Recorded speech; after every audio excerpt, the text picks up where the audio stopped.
Good evening to everyone. Thanks for joining us today for the results for the quarter and 9 months ended 31st December 2021. On this call, we will be referring to a presentation that has been shared with you and is also available on our website, and we take as having read the safe harbor statement. From the management team, we have with us today Global CEO Jay Shroff, Group CFO Rajendra Darak, Global COO Carlos Pellicer, Global CFO Anand Vora, Global Chief Supply Chain Officer Raj Tiwari, and Chief Commercial Officer Farokh Hilloo. As far as the agenda is concerned, we will start with a brief overview from Jay, followed by a business update from Carlos and a financial update from Anand. At the end of the presentation, people who are willing to ask a question can write it in the chat box available on your webcast screen, and we will take it over from there. With that, let me now hand it over to Jay. Thank you, Radhika. Thank you, Radhika, and good afternoon and a very warm welcome to everyone. Thank you for joining us today. On the onset, I hope you all and your loved ones are healthy and doing well in the unprecedented times. Before moving on to discussion on our third quarter performance, I would like to welcome Mike Frank. He is taking over as President and Chief Operating Officer of UPL Crop Protection Business from 1st April onwards. Mike brings a deep industry knowledge and expertise from his years at Monsanto and more recently at Nutrien. I would like to thank Carlos for his tremendous contribution over the past year as Chief Operating Officer, during which the company has delivered significant growth. Carlos assumed additional responsibility and temporarily taken up the role of Chief Operating Officer till officer last year, and till we found a long-term replacement for Diego.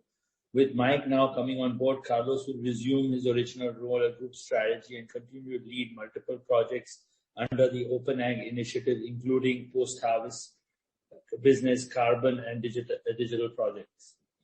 Moving on to our financial performance now. Over the past quarter and 9 months, the entire sector had to deal with multiple challenges, including higher input costs, a sharp rise in freight, and intermittent logistics or supply chain issues. On the positive side, the demand has stayed strong, and we believe that these would stay strong for a while. I'm very happy to say the perseverance and untiring effort of the entire UPL team, we once again have been able to deliver a strong set of results, surpassing our guidance. During the quarter, the revenues grew by a robust 24% and EBITDA by 21%, which demonstrates the resilience and the quality of our business model. Our diversified global presence, in-house manufacturing of key APIs, effective supply chain management, and strong innovation rate results in the gradual transition to a high-margin, differentiated, and sustainable products, enabling such a strong performance, even in these inflationary markets. As announced last week, on the one of our associate companies in Brazil, Sinagro, which is engaged in distribution of agrochemicals and inputs, has recently brought on board Bunge as a strategic partner. Bunge will acquire 33% stake in Sinagro.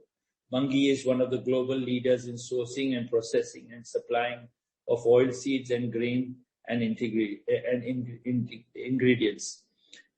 We will enable Sinagro to leverage the strong Bunge relationship with farmers, thereby accelerating its growth plans in Brazil.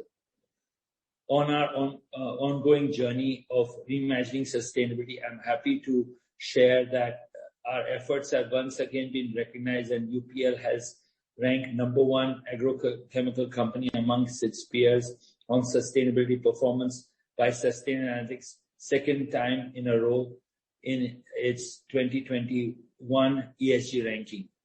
We successfully completed the first leg of crop residue program covering 420,000 acres in North India through our digital platform Nurture.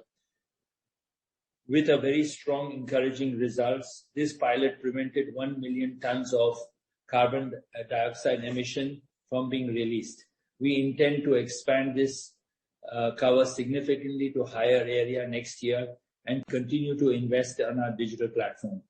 Finally, we look ahead to the fourth quarter. The demand for agrochemical continues to be healthy globally. We are confident of the this year on strong footing and already demonstrated and more than meeting our commitments.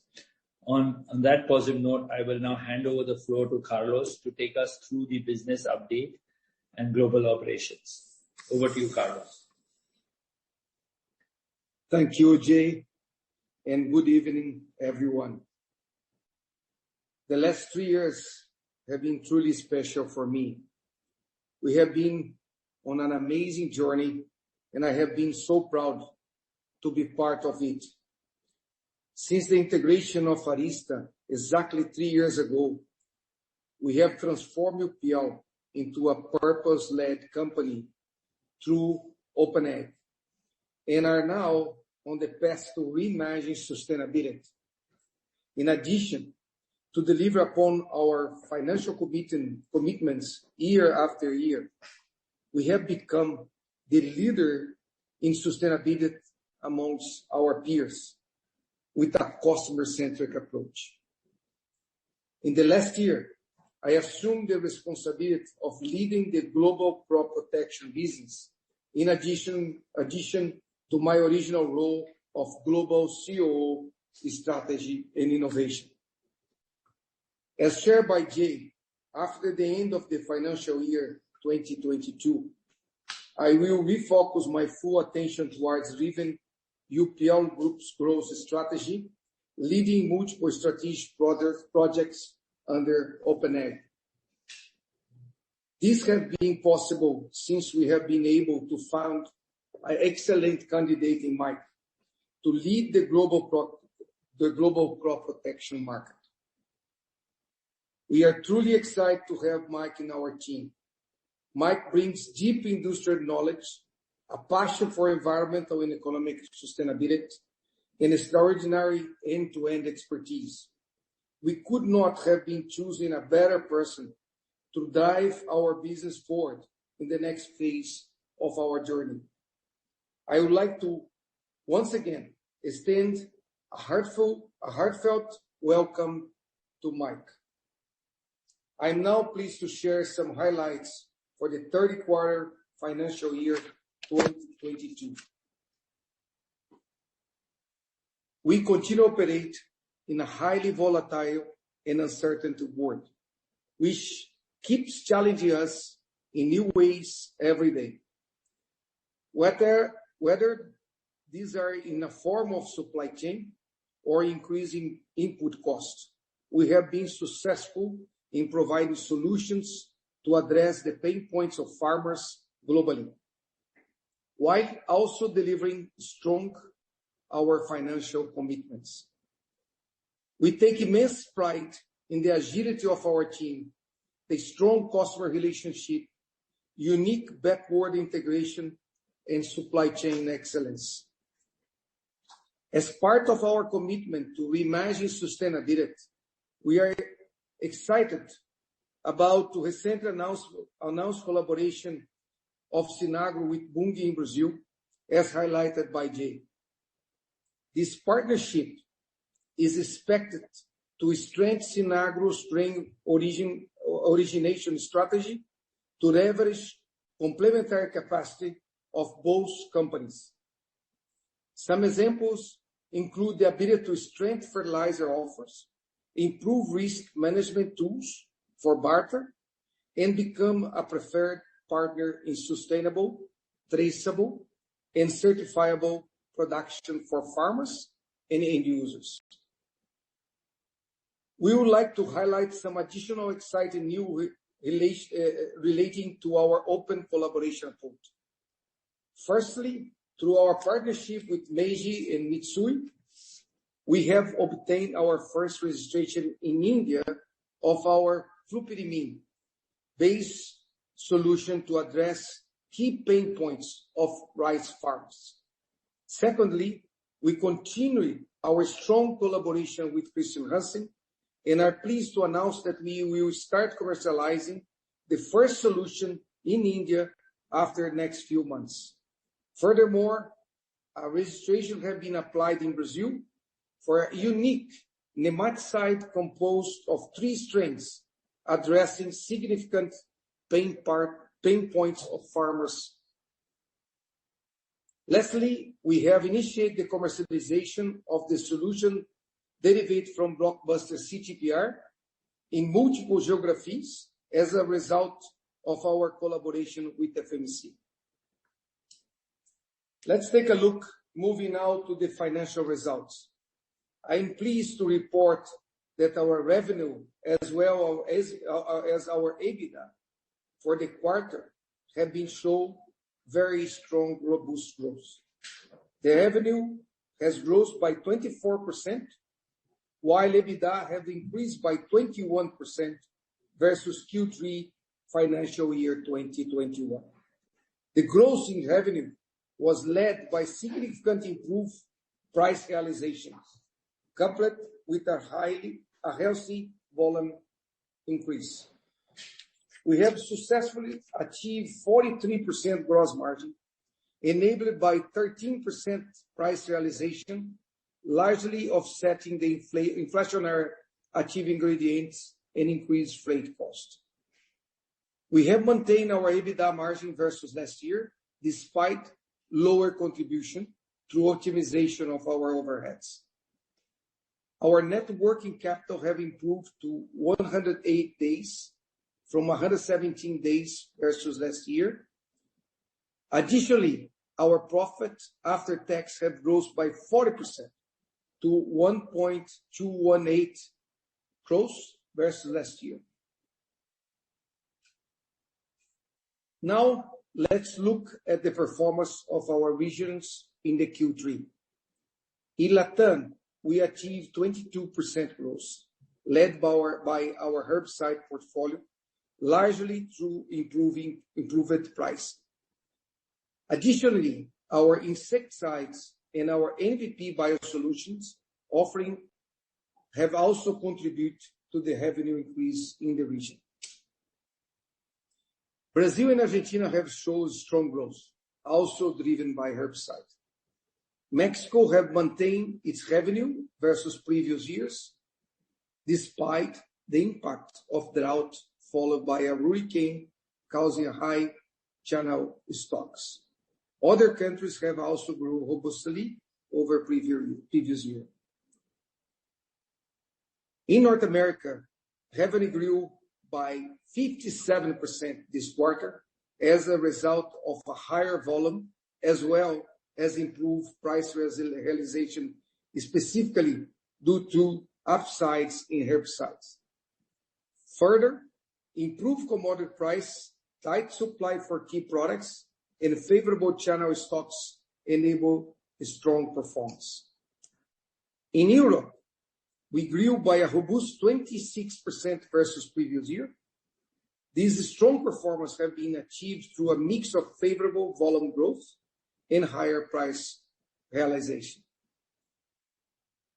Poland and DACH region have delivered strong growth, driven by robust performance in mainly herbicide. Growth in France have been led by a herbicide and supported by fungicide and NPP biosolutions. Italy grew through higher penetration of NPP biosolution versus previous year. We also like to add this significant growth in Europe have been achieved despite revenue loss due to product bans. In India, we have been able to maintain revenue versus previous years, despite several adverse weather conditions, which results in a high Kharif sales return, heavily rains post-monsoon, and the quarter led to decline in key target crops. The rest of the world delivered a 15% growth in revenue versus last year. despite the ongoing external challenges, including supply chain constraints. Southeast Asia, Australia, and New Zealand have grown through improved pricing, higher volume, and favorable product mix. Southern Africa have delivered strong results while still recovering from the warehouse disruption in July last year. Growth in China have been achieved through improved sales in the fungicide and insecticide categories. Japan revenues have been impacted by 10% depreciation of the Japanese yen and lower sales in our AG&S segment. As we anticipate in Q1, Q3 has been a very successful quarter for us. We will carry the momentum forward in Q4 and conclude our financial year with a strong performance that will outperform our guidance from a revenue and EBITDA growth perspective. Q4 performance will be supported by strong demand for our herbicide portfolio and our continued pricing actions. In addition, we expect an accelerated growth from our NPP biosolution and a continued strong performance from our differentiated solutions. We are also confident that the success of our upcoming new product launch, including Evolution in Brazil, Triskel in India, Preview in North America, and CTPR-based solution in multiple countries.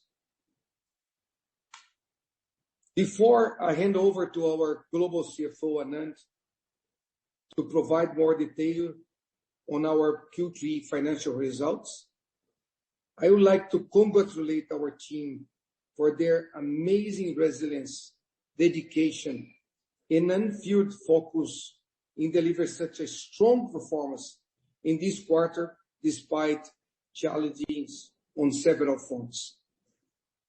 Anand, please, can you take over now? Carlos. Thanks, and good day to everybody. I'll start by providing you with the key financial highlights for the third quarter and 9 months earnings, and then take you through the financials in details. I'm extremely pleased to say that we reported a strong all-round performance during the third quarter, achieving robust growth in both revenues as well as profitability. Such a strong performance amidst a disruptive supply chain and inflationary environment is a true testament to the company's resilient business model. The Q3 performance highlights are as follows. Talking specifically about our year-on-year performance for the key financial metrics in Q3, we ended the quarter with revenues of 11,297 crores, delivering a robust growth of 24%. This growth was driven by 13% increase in price realization and a healthy 11% rise in volumes. I must say here that the price realization growth this time has exceeded the volume growth, probably a first in many quarters.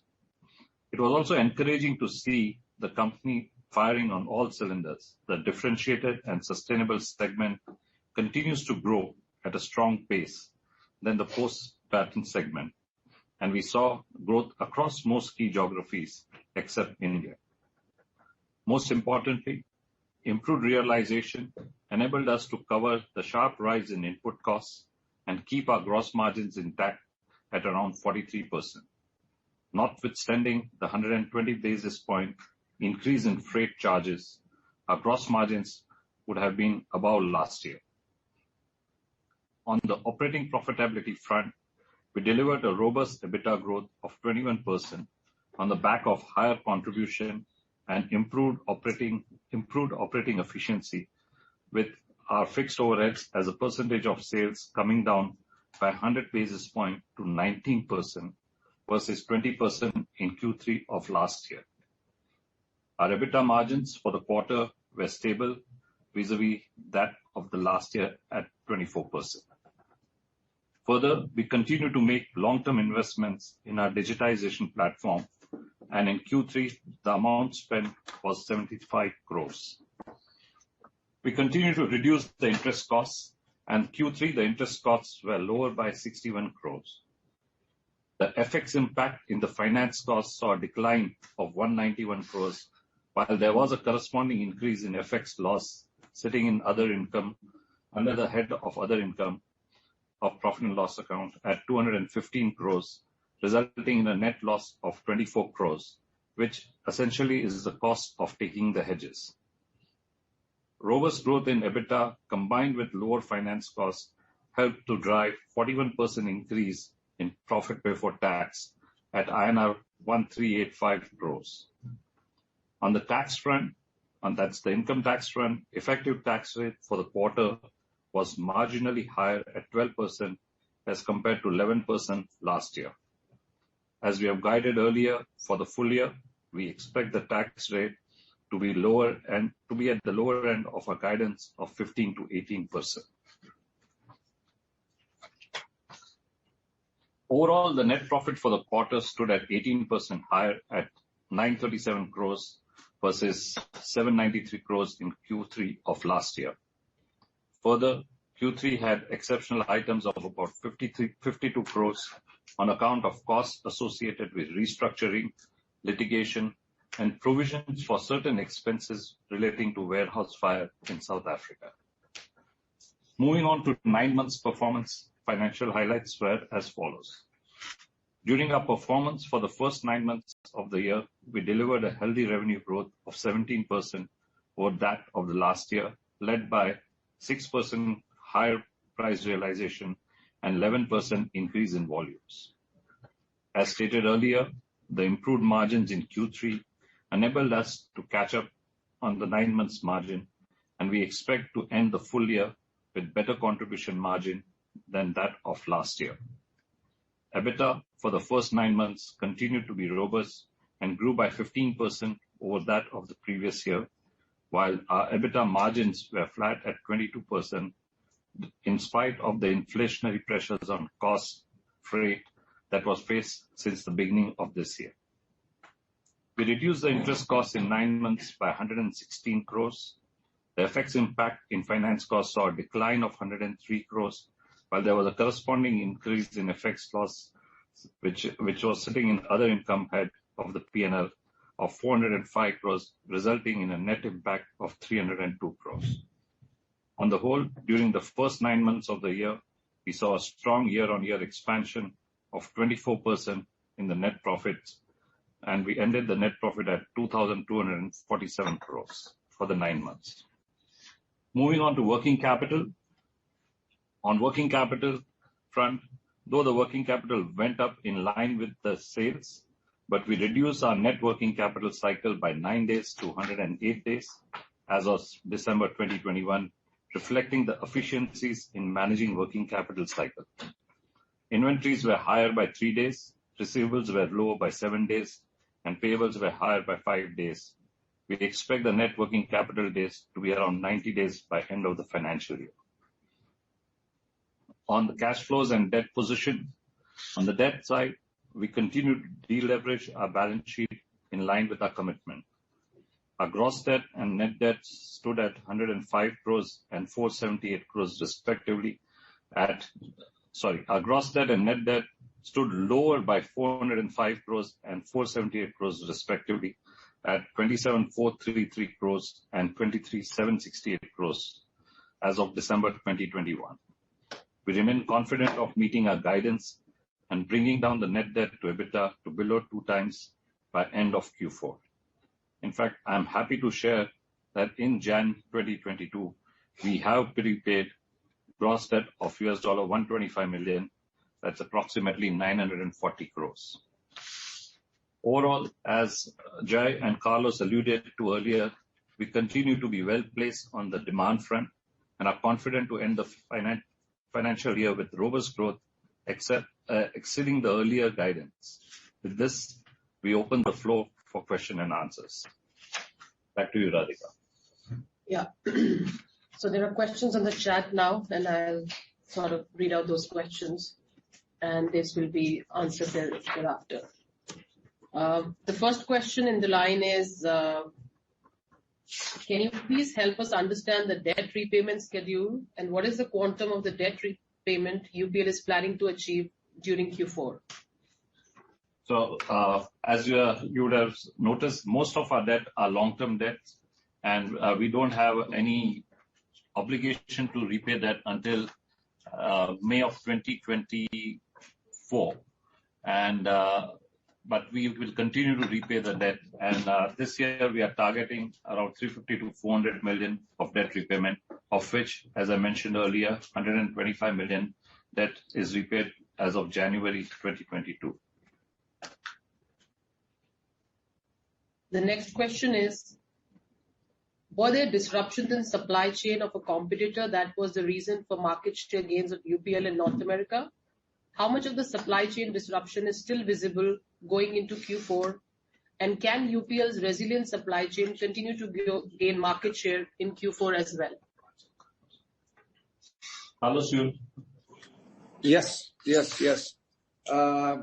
We are really focused in the price realization and being able to manage the volatility, because the volatility will be there. Now we know that this 2021 and the 22, we believe that the volatility will be there, and what we have done to really be able to improve price in the level that we have will be consistent there, and we will be able to really manage that. In North America and South America, the price of the commodities are so strong, and the farmers are really capturing value from their crops, and that they will be willing to absorb this difference, as we have had during the last months. I don't know, Jay, if you want to complement any point on that. Yeah, I think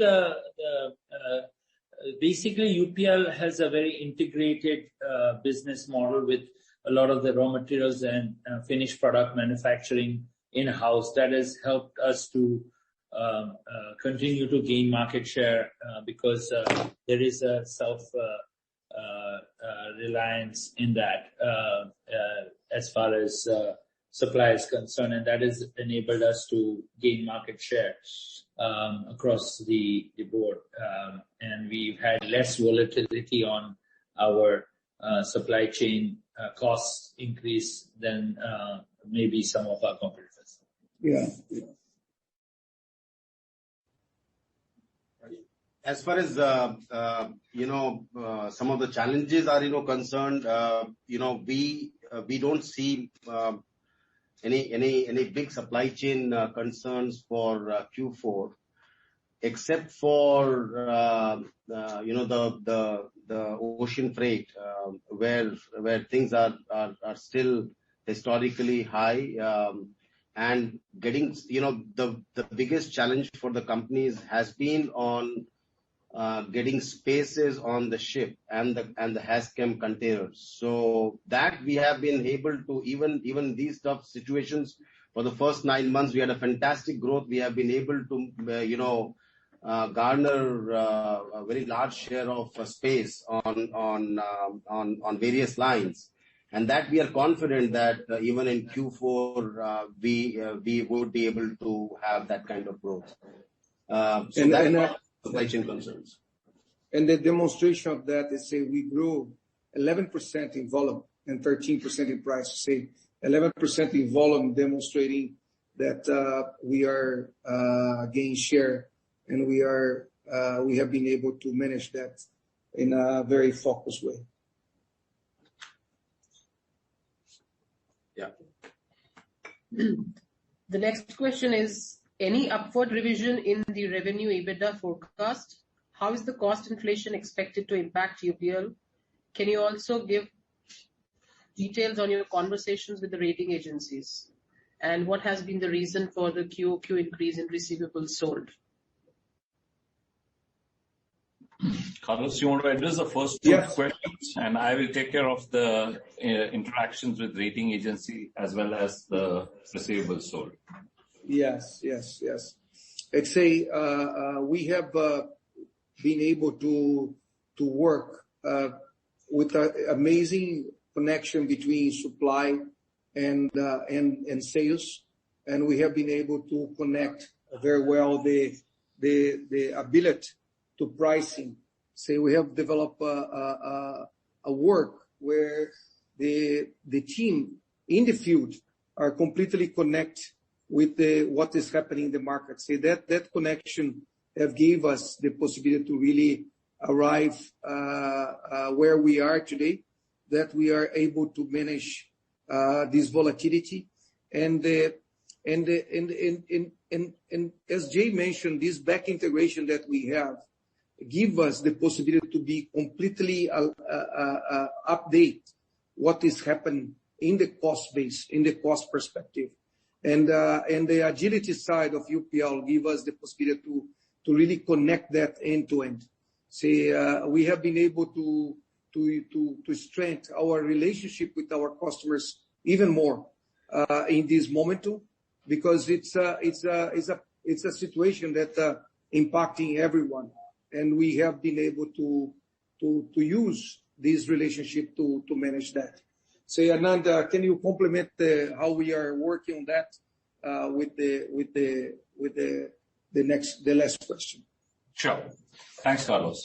On the specific question on the engagement with the rating agencies, we continue to engage with the rating agencies, and as committed to them at the time of taking the acquisition loan on conclusion of acquisition of Barista in 2019, we are on target to bring down our net debt to EBITDA to below 2 levels. And we share with them on a regular basis the performance as well as the cash flows of the company. So at this stage, we don't see any apprehensions from the rating agencies on our performance. In fact, we are already engaged with them on seeing if we can get a rating upgrade. As regards the receivable factoring, we have been engaging in this program of receivable factoring on non-recourse basis for the last at least a decade. And as we have shared in the past, this program is largely taken to de-risk the organization. That's the way we look at it. Of course, in the last 3 years, when we took on the loan for acquisition, it did help us to reduce our debt. But largely, this program has been undertaken in order to de-risk our business, as when we sell the receivables on a non-recourse basis to the banks, the credit evaluation of our customers or our receivables is done not only by us, that's the UPL credit team, but it's also done by the banks before they take it on their balance sheet. So it just gives us reassurance, and it's one of the ways of de-risking our business. We expect this year to have close to about $1.3 billion of receivable securitization being done by end of March 2022. Is there any preponement of sales in North America, LATAM, or are these, say, one-off sales that have happened in North America, LATAM because of the other competitors not able to fulfill the demand due to supply chain issues?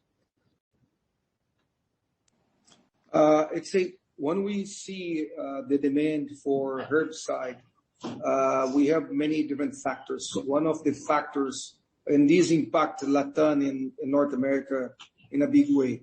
One of the factors is weed resistance. Say the shift in the weeds, the change in the types of the weeds in the fields are really transforming the demand. It's transforming what the farmer needs to manage their crops. And the second factor is that the glyphosate price have increased price by 4.5 times. So these two factors together have came in the same time, and we have been able to read that, to understand that many years ago. Let's say when we choose the product line that we have today, have been chosen 5-7 years ago, and we were already looking for what could happen. And nowadays is not by coincidence that we are having the results that we are having, the possibility to supply, and some of our competitors are not able to do that, because we have read that much earlier, to be able to back integrate our production, to be able to be more independent in the supply chain side. Say our ability to serve the pain points of our customers coming from this ability to anticipate farmers' pain points.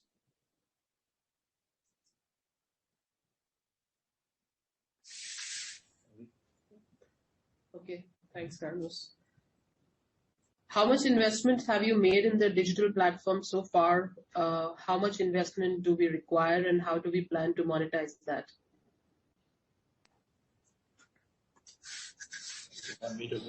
Yeah. The digitization of the agriculture is an ongoing process. UPL has invested, I would say, about $50 million, give or take,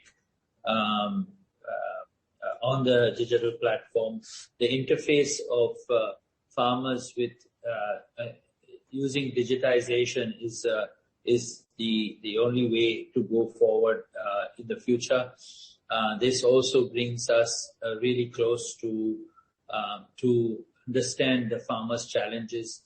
UPL is moving away from being a product company to a solution provider, and this is a journey which will be continuously there. The business will generate its return. So, as technology develops, this will be a continuous investment. Monetization, as we all know, that it's an exciting space for investment. As and when there is obviously a lot of interest in investment, because we believe that our platform is the world's largest platform in agtech, but we are continuously discussing and evaluating options. And as and when there is a good development, we would let the investment community know. Thanks, Jeff.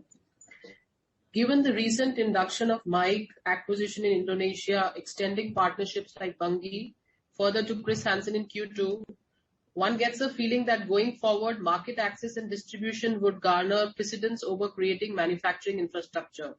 Is that the right inference? Yes and no. UPL has overinvested relative to all our peers in manufacturing.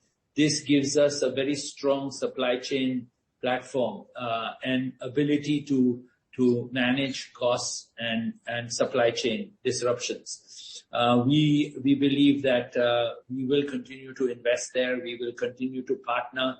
We have developed a lot of indigenous suppliers in India who are large companies now and on key strategic raw materials for UPL. We will continue to invest and continue to invest both ends as far as building a strong supply chain and access to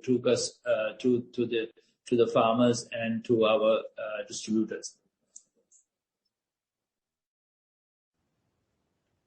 Thanks, Jeff. Southern Brazil is facing a lot of weather issues leading to yield losses. Northern Brazil also facing flooding, we hear. What will be the impact on Q4?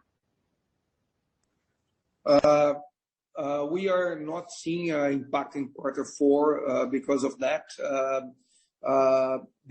What's happening is that there are hotspot areas in Brazil, Paraguay, and Argentina that is having this severe drought. But the farmers are able to harvest basically 50% of their yield at least. And that level of harvest will give them a possibility to at least break even, except some very specific region. And that is, it's compared to the rest of the Brazil, parts of Paraguay and parts of Argentina. Say we don't see an impact in our Q4 because of that. And and the other parts of the region are moving in a very good way. I'd say the results in the northern part of Brazil are exceptional. The yield is very, very high. We are expecting a very strong Q4, and in other parts of the world, like North America, Europe, Asia, we are seeing a robust Q4 perspective too. So we don't see an impact for Q4.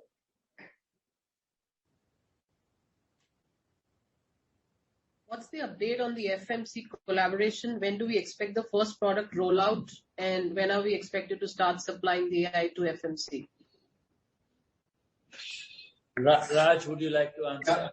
Yeah, no. So our plant will go into operations towards end of Q4, and therefore Q1 we expect the supplies to start. And maybe Carlos, you can update on. I think in some geographies we already launched. Yes.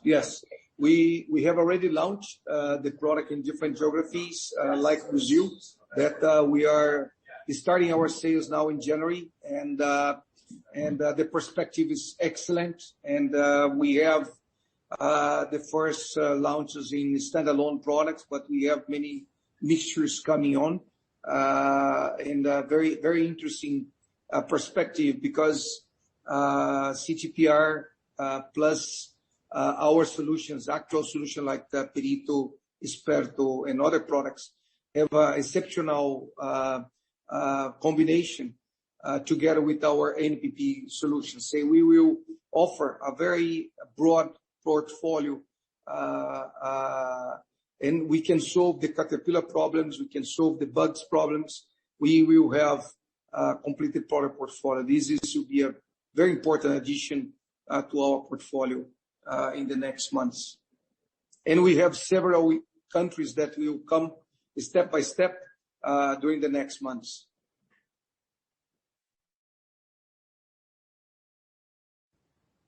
Thanks, Carlos. The expected net debt reduction from FY 2021, the value. Yeah, about 350 to 400 million, as I shared with you, of which 125 million was paid in this, in this month. Can you give some sense on exporters of agrochemicals from China? We believe they got impacted because of dual control in Q3, but how are things playing out now? And do you expect any fall in AI prices? Yeah, so I mean, if you see, I mean, still there are some molecules which are still at a very, very elevated price levels. There has been some softening, but if you see commodities, I mean, whether it is coal or crude or solvents, they are still 2 times the 9 months back levels. So they, with a cautious optimism, I can say that we still see for next 2 quarters there's some softening, but largely some of the key intermediate and products from China would still be at a high level. It will not be back to 9 months back level. That's for sure. Thanks, Raj. So the core interest on borrowings is down to INR 361 crore versus Q3 cost of 393 crore, down QoQ. Is it because of the low interest rates or the net reduction in the debt? It's a combination of both. We have been reducing our debt. As you see, last year also we reduced our debt by close to about 500 million. This year, from beginning of the year till date, we have done 2 tranches of sustainability loan, which was actually, these loans were taken and we repaid with the money, the acquisition loan, and the loans were taken at about 35, anywhere between 25 to 35 basis point lower cost of borrowing. So it's a combination of both reduction of debt out of last year, at the same time reduction in interest costs on the fresh loans taken, which were used to swap the acquisition loan. So, Can you let us know in how many countries have we deployed biosolutions? We have deployed in the 138 countries that we are present with our sales force in the field. And we are now on the NPP perspective for every country and region. We are defining a special team that is working focus on that. And we have been able to really transform some of our products in a global blockbuster that was more localized, and now we are expanding that for all over the countries that we are present. And we answer a little bit about your question before about the importance of the go-to-market perspective. I'd say our go-to-market perspective, like this Sinagro approach, like the approach that we have in many other countries, to be closer to the farmer, is to really being able to demonstrate our technology, because our technology of NPP combined with our chemistry gives the sustainable solution, what we name ProNutiva. And we are applying ProNutiva approach all over these 138 countries that we are present in the field. Thanks, Kamesh.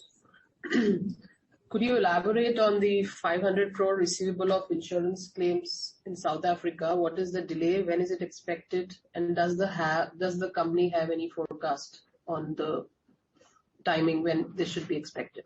Well, we are engaging with the insurance company. We have filed the claims, and we expect we are working towards getting it by Q4 within this financial year. However, I cannot say with any certainty, but efforts are being made to recover, get the claims before the end of this year. Sorry, Anand, you want to add something? The expected revenues from the new product launches in Q4 and the year coming, FY23. I'd say we are really focused in transform our business in value-added, more and more differentiated portfolio and sustainable portfolio. Our goal to be 50% sustainable and differentiated 50%, and post-patent 50% by 2026 full year. It's going on. Potentially we will achieve that earlier than that. And the new launches that we are having now is giving us the possibility to grow disproportionately higher the differentiated products. See, most of our growth is coming from the differentiated products instead of our post-patent products, and our biosolution products is growing very well too. And another very important point is we have granted our patents related to the platform that we have developed. We have create MMX, and our patents have been granted during 2021, and we have many other patents applied for that platform. Our drive to really sell differentiated solutions is there, and we are combining the differentiated solution with our biosolution. That is giving us the possibility to really differentiate us in an open ag approach from the others. Now, to reimagine sustainability, selling that ProNutiva approach. I don't know. Thanks. Are we looking for more tie-ups with innovators like FMC? There has been a lot of disruption which has happened in the supply chain. So how are we evaluating the outsourcing opportunities? The whole Open Ag platform is about open collaboration. As we go further towards a solution-based approach, we believe that collaboration is the right way forward because we are moving away from a products company to a solution company, and we will provide the best solutions to our farmers across the world. So that's a continuous process. Today we have more than 70 projects under evaluation with different organizations. Okay. And there's a question on the capex guidance for the coming year. We've spent about this year we had budgeted for about $330 million. I think we'll be lower. Our spend would be lower than that, and we will continue in that range, about $300 to $325 million. This is both capex for tangible, that's setting up manufacturing capacities, as well as for product registration.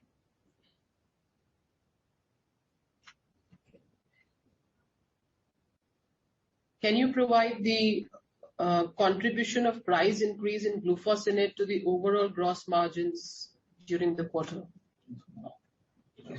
That won't really be possible to do it for one of the products.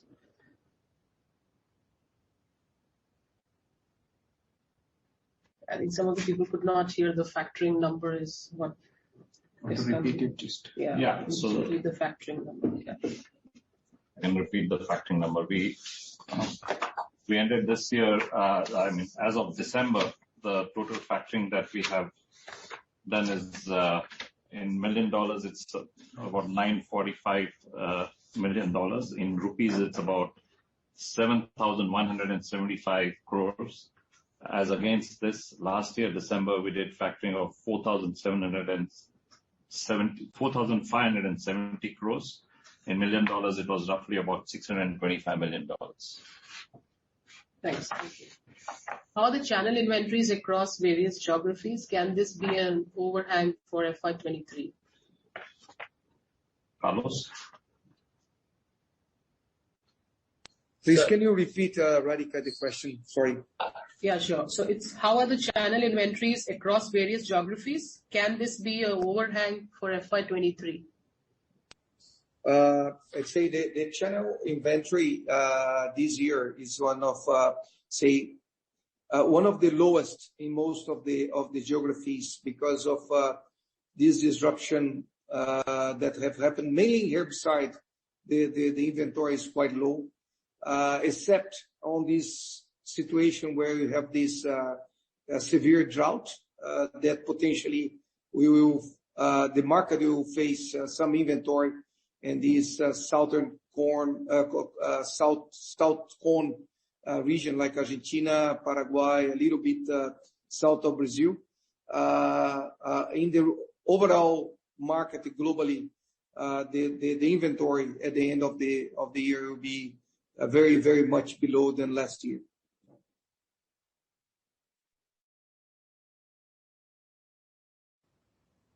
So I think we'll take one last question. It seems that the Q3 actually had an inflow of working capital, which is remarkable given it's normally a high working capital usage quarter. Can you please explain? And do you still expect, as usual, a large working capital release in the Q4? Talking about the Q4, certainly we expect a release of working capital, as has been the case for the last few years. That's been the trend. And I think, as I mentioned in my earlier comments, we are bringing in a lot of efficiencies in working capital management. There has been focus on reducing inventories. There has been focus on, collections, especially the overdues. Almost at every monthly management review, leadership spends time on what is the status of overdue collections. So with this increased focus, as well as on the payable side, we keep pushing our vendors to give us longer credit terms. As we are one of their larger customers, we keep pushing for getting better terms. So this focus on working capital continues, and we will continue to do this as we move forward. So that's something which is ongoing. We have taken also several projects on what we call as SNOP projects, which are on planning and demand planning and distribution of products.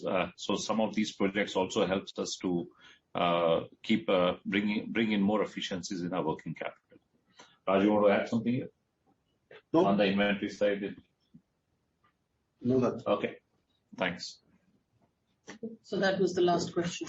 Any closing remarks from yourself? Oh, thanks everybody for joining us on this call. And in case you have any further questions, you can reach out to Radhika or myself, Anand Vora, and we'll be happy to answer the questions.